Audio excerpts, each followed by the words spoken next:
அண்மைச் செய்தி.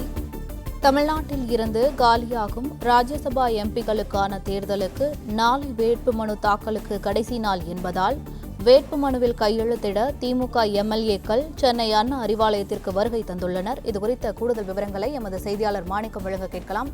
வணக்கம் மாணிக்கம், இதுகுறித்த மேலும் கூடுதல் விவரங்களை சொல்லுங்கள். மாநிலங்களவை தேர்தலுக்கு நாளை ஒரு நாள் மட்டுமே அவகாசம் இருக்கிறது வேட்புமனு தாக்கல் செய்ய. இந்த சூழல்ல திமுக ஒரு இடத்தை, மாநிலவை இடத்தை காங்கிரசுக்கு ஒதுக்கீடு செய்து பேச்சுவார்த்தை நடத்திருக்கக்கூடிய சூழலில் இந்த ஒரு இடத்தை ஏற்று கூட்டணிக்குள் காங்கிரஸ் இருக்கும் பட்சத்தில் திமுக சார்பில் 2 நபர்கள் அந்த மாநிலவை தேர்தலில் போட்டியிடுவதற்கும், அதே நேரத்தில் காங்கிரஸ் சேர்க்காத பட்சத்தில் 3 நபர்கள் போட்டியிடுவதற்குமான ஏற்பாடுகளை திமுக தயார் செய்து வருகிறது.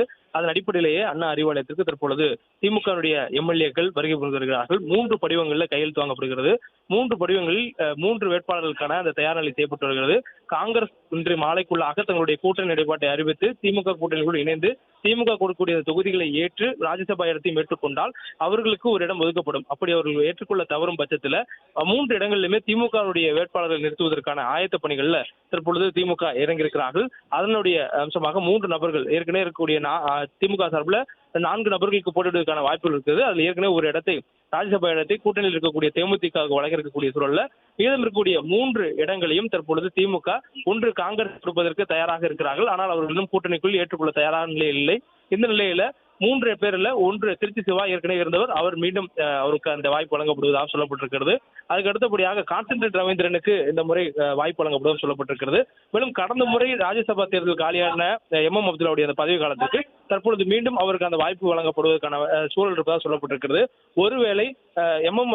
காங்கிரஸ் கூட்டணிக்குள்ளாக வந்து அந்த ராஜ்யசபா இடத்தை ஏற்றுக்கொள்ளும் பட்சத்தில் எம்.எம். அப்துல்லாவுக்கு அந்த வாய்ப்பு மறுக்கப்படும் எனவும், அவர் சட்டமன்ற தேர்தலில் போட்டியிடுவதற்கான வாய்ப்பை கேட்டு பெறக்கூடிய சூழல் இருக்கிறார் என்பதும் தெரிய வந்திருக்கிறது. அதே நேரத்தில் காங்கிரஸ் பெறவில்லை என்றால் எம்.எம். அப்துல்லாவுக்கும் 3வது நபராக வாய்ப்பு வழங்கப்படுவதற்கான ஏற்பாடுகளில் தற்பொழுது திமுக ஈடுபட்டிருக்கிறது. அதனுடைய சாராம்சமாக தற்பொழுது எம்எல்ஏக்கள் திமுகவுடைய தலைமை அலுவலகமான அண்ணா அறிவாலயத்துக்கு வந்து அந்த 3 படிவங்களிலும் கையெழுத்திடக்கூடிய அந்த பணிகளில் ஈடுபட்டிருக்கூடியதை நம்மால் பார்க்க முடிகிறது. பிளே ஸ்டோர் மற்றும் ஆப் ஸ்டோரில் இருந்து பாலிமர் செயலியை QR கோடு மூலம் பதிவிறக்கம் செய்யுங்கள். செய்திகளை உடனுக்குடன் பெறுங்கள்.